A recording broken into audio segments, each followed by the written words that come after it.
championship. Snow football of sorts. What's better than that? Sunday nighter from LA. Go Chargers, go.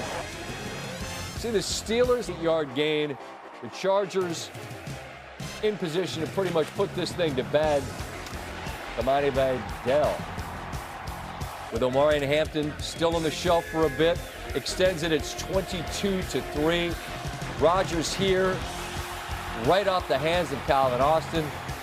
Dante Jackson gets the pick. Hasselbeck with me in studio. You got a touchscreen on Rodgers and some of the issues the Steelers dealt with. Let's table that for a moment and talk Chargers. They got the win here.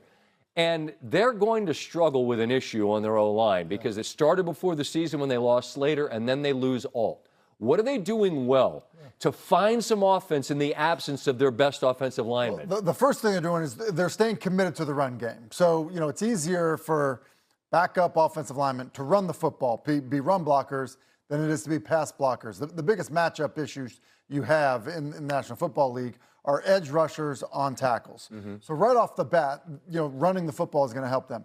The other thing is they're creative with some of the things they do on early down play action, where, a lot of people will say, well, hey, don't block edge rushers with fullbacks and tight ends. But if you're running the football well, you can, because those guys have to play the run. So by doing that, I think it's helping, it's helping.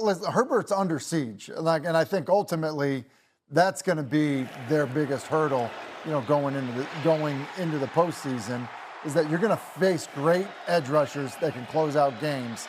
And if you can't hold up on the edge, you can only be so creative. Right, so it's not that it's smoke and mirrors. It's just that eventually that's going to be a hard recipe to find success with as you move deeper in against the very best teams. Listen, they say the biggest matchup problems are these freak edge rushers. Think of like the T.J. Watt type guys, okay?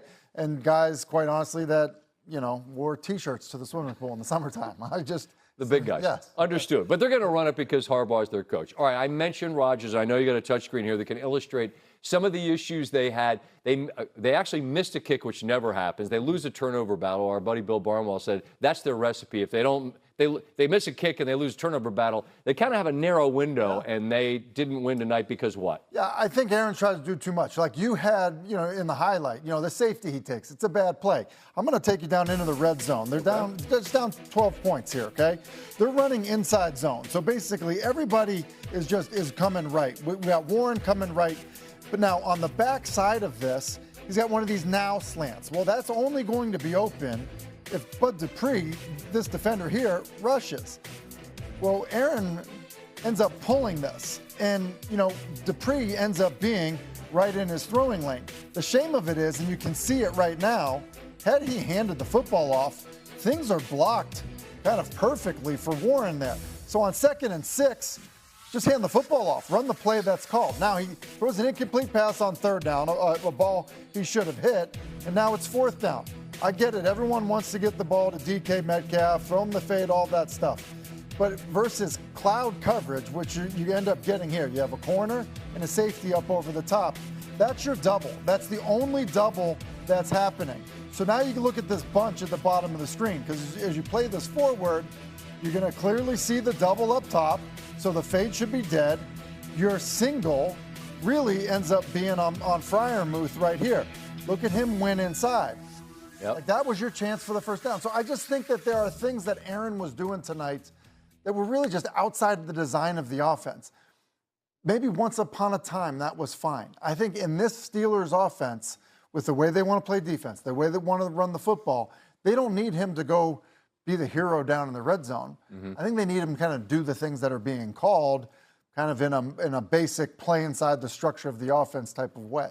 And I thought it was interesting, Mike Tirico and Chris Collinsworth on the NBC broadcast point out they've had him twice on Sunday night where they lost. In the middle, they've got that win against the Colts where they look remarkable, but they suddenly have lost all the wiggle room they had in the North because Baltimore is in the rearview mirror. That's a team that we will talk about a little bit later in terms of how you... Scott Van Pelt, welcome to the show for the first time, man. I appreciate you joining me. These Sunday night standalone games, everybody's watching. What do you feel like you guys showed tonight as your offensive line continues to be in flux and you guys are figuring it out on the fly? Yeah, I feel like we were banged up front and people were writing us off. Didn't know what we were going to do, how we were going to respond. I feel like those guys showed up huge tonight. I don't know if writing it off is necessarily true, but I know Tim Hasselbeck and I were showing just that I think you do have to be creative, right? That's fair. When you lose a guy like Alt after you lose a guy like Slater, clearly you're not the same team. So is it a matter, lad, of just figuring out different ways to approach game plans? Yeah, 100%. And I feel like those guys are so special. There's not like a single guy that can then replace them. Everybody else has to step up.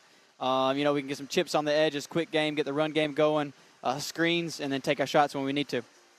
Lad, when you caught that 3rd and 6 and got loose for a second, were you thinking I'm about to get my second? Did you feel like the end zone was in sight, but you had a guy in your rear view? Oh, I'm upset. I think I should have scored. I need to go watch the film, see what I should have done. But, man, I thought I had it for a second. But he made a great play, made a great angle. So, I don't know. We'll have to look at it. Yeah. Hey, lad, when you guys have film, right? I don't know what day it is, but whenever, maybe you get victory Monday or you don't come back to Wednesday, whatever the case. When you're in film and everybody's like, all right, Jalen Ramsey caught you, like how much crap do you take from everybody? I already know. Oh, man. I got some crap on the sideline already. But he's a great athlete. He's fast. But we'll have to see it. He took an angle. I probably should have just kept running. But I'm glad we got the win. Glad Kamani was able to punch it in there.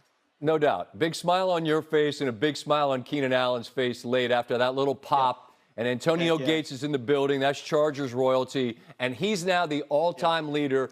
And I've known him for years. I saw him at the Pro Bowl recently. I said, what's the game plan? He said, I'm going to ride until the wheels fall off. But those wheels are still spinning, lad. He's still got a lot of excellent play in his bag, so to speak. To see him get that, what's that like for not just for him, but for your entire group, lad? Yeah, he's got a ton of juice. I told him, I was like, man, you can do this for 10 more years. But no, he's been huge. Just being like his presence in our room, being a leader. He's been around this league. He's made so many great plays. So for me personally, it's huge to have, and I'm so lucky that he came back and played with us this year. Yeah, I'm interested in that because, obviously you're just beginning a career, and here's a guy that's done it at an incredibly high level for a long, long time. Is there a specific thing, whether it's the way he leads by example, whether it's something specific with routes? Could you share with me something that I would understand about how he's helped you? Yeah, obviously his routes, but I think the thing that sticks out for me is his confidence, the way that he just approaches the game. Whether, things might not go the right way the first quarter or whatever, but when it's crunch time and he's got to make a play, Keenan Allen always steps up. So I strive to be like him in that way. I always love to ask the guys that are proud alums sort of if they got their eye on the fellas back in wherever they might be from. In your case, Athens. You got Texas coming to town. You got Georgia actually had a more comfortable victory. I always send Kirby a note. I'm like, you guys mess around and make it dramatic, man. You had an easy one, so to speak, this week. How much conversation goes on with you and the guys back there, or you and the guys in the room that might be from the schools that you're playing against? I have to imagine there's a decent amount. Yeah, the SEC every week is tough. But kudos to them. They found a way to win every single week. And I keep up with those guys. Whether I'm in meetings or whatever, we're usually in meetings when they're playing. So I have my phone down trying to watch the game, keep up with them. But go Dogs this week and horns down. Heck yeah. Well, you're making them proud with how you're continuing to do your thing at this level. Congrats on the touchdown, and good luck in film when they give you crap. Hey, Ramsey's still got game. What are you going to do? Congrats, though, on a big night. I appreciate you throwing the headset on, man. Thank you. Yes, sir. I appreciate it. I'll be on my sprints on Monday. There you go. See you. All right, so Ladd McConkey and the Chargers get their victory tonight, and that is what the West looks like. We saw the Thursday night win, 10-7 for Denver over the Raiders, which, hey, they won, so it's really neither here nor there. 7-3 Chargers. And, again, the byproduct of those losses for the Chiefs, as we've been talking about, is I think we all still don't understand what they are, but those 4 losses are going to be something they're going to have to process as they move forward throughout the rest of the season.